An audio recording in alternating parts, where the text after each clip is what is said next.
नमस्कार दोस्तों, स्वागत करती हूँ आपका मेरे YouTube channel my thoughts my ink में। किसी भी चीज़ का अगर आप इंतज़ार करेंगे तो इंतज़ार ही करते रह जाएंगे।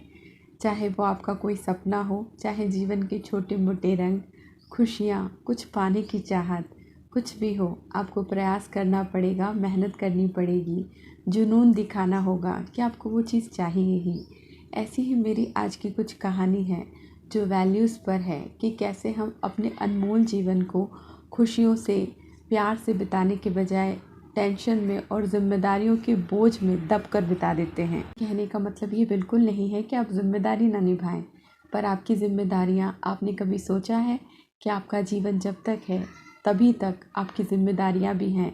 कर्तव्य, फ़र्ज़ बदलते रहते हैं, पर ये कभी बंद नहीं होते। आप कभी भी निश्चिंत नहीं हो पाएंगे जीवन के किसी भी पड़ाव पर, जीवन की किसी भी उम्र पर, किसी भी रिश्ते में, किसी भी इंसान के साथ, किसी भी जिम्मेदारी के साथ आपको कभी आराम नहीं मिलेगा। आपकी मृत्यु पर्यंत तक एक इंसान हमेशा व्यस्त रहता है।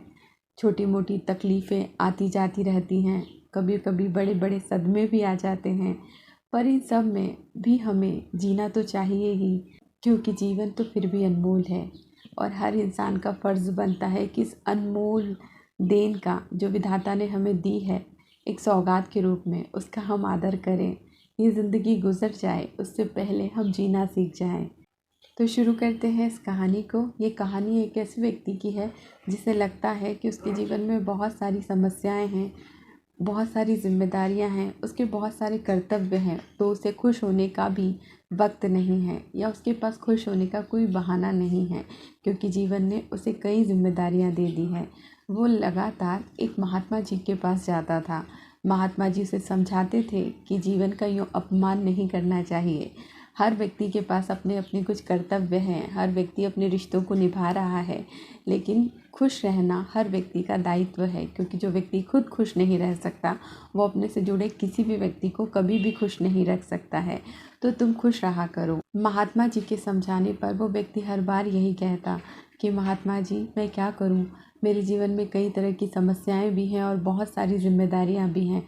न जाने लोग कैसे खुश रह लेते हैं, मुझे तो खुश रहना आता ही नहीं है। और सच कहूँ तो मैं ऐसा किसी व्यक्ति को जानता भी नहीं हूँ जो सच में खुश हो। महात्मा जी उसकी बातों को ध्यान से सुन रहे थे। उन्होंने कहा, चलो थोड़ी सी देर भ्रमण पर चलते हैं, अगर तुम्हारे पास कुछ वक्त हो तो।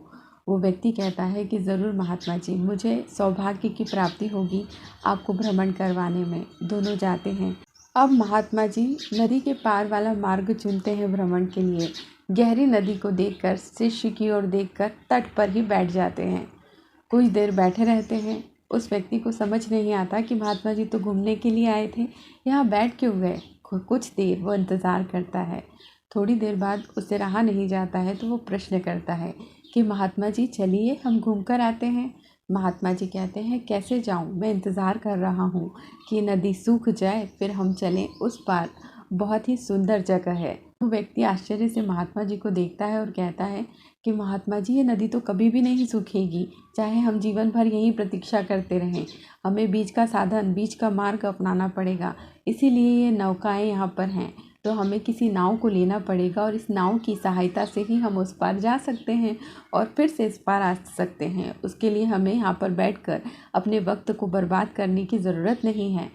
अब महात्मा जी उन्हें समझाते हैं कि ठीक ऐसे ही जैसे इस नदी का जल नहीं सूख सकता, लेकिन इस नदी के जल न सूखने से हमारी यात्रा पर कोई प्रभाव नहीं पड़ेगा, ठीक वैसे ही तुम्हारे जीवन की जिम्मेदारियों के साथ या छोटी मोटी परेशानियों के साथ तुम्हारी खुशियों पर, तुम्हारी अच्छी चीज़ों पर कोई भी असर नहीं पड़ना चाहिए। अगर यही इंतज़ार करते रह गए कि एक दिन तुम पूरी तरह फ्री हो जाओगे, उसके बाद पूजन करोगे, उसके बाद खुश होगे, उसके बाद जीना सीखोगे, उसके बाद घूमना फिरना आरंभ करोगे, तो तुम मृत्यु पर्यंत तक यही करते रहोगे, सोचते ही रहोगे और दुखी रहोगे। तुम्हें अपने जीवन के लिए वो खुशनुमा पल, वो यादें, वो छोटी छोटी खुशियाँ, वो प्यारे रिश्ते, वो घूमना फिरना, वो कुछ वक्त ईश्वर को देना, ये सभी लम्हे चुराने होंगे और इन्हें चुराने के बाद ही तुम संतुष्ट महसूस कर सकोगे।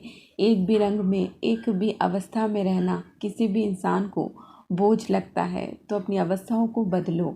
चाहे तुम्हारे जीवन में कितनी ही समस्याएं हो, परेशानियां हो, उत्तरदायित्व हो, लेकिन कुछ लम्हे खुश रहने के, कुछ लम्हे अपनों के साथ घूमने के, कुछ लम्हे ईश्वर की आराधना करने के तुम हर हाल में निकाल सकते हो। जब तक एक व्यक्ति का जीवन है तब तक उसके लिए इस जीवन की परेशानियां धूप और छाँव की तरह हैं, दिन और रात की तरह हैं। जैसे दिन के बाद रात और धूप के साथ छाँव सुनिश्चित कर दी गई है विधाता के द्वारा, उसी तरह जीवन के साथ दुख सुख सुनिश्चित कर दिए गए हैं। अब तुम्हारा फ़र्ज़ बनता है कि तुम दुखों से घबराए बिना सुखों के कुछ पलों को अपने लिए चुन लो और अपने जीवन को एक आसान और बेहतरीन जीवन में बदल दो। अब वो व्यक्ति समझ चुका था कि महात्मा जी उसे क्यों समझाते हैं कि जीवन को इस तरीके से निराशा में, उदासियों में बिता देना जीवन का अपमान कर देना है।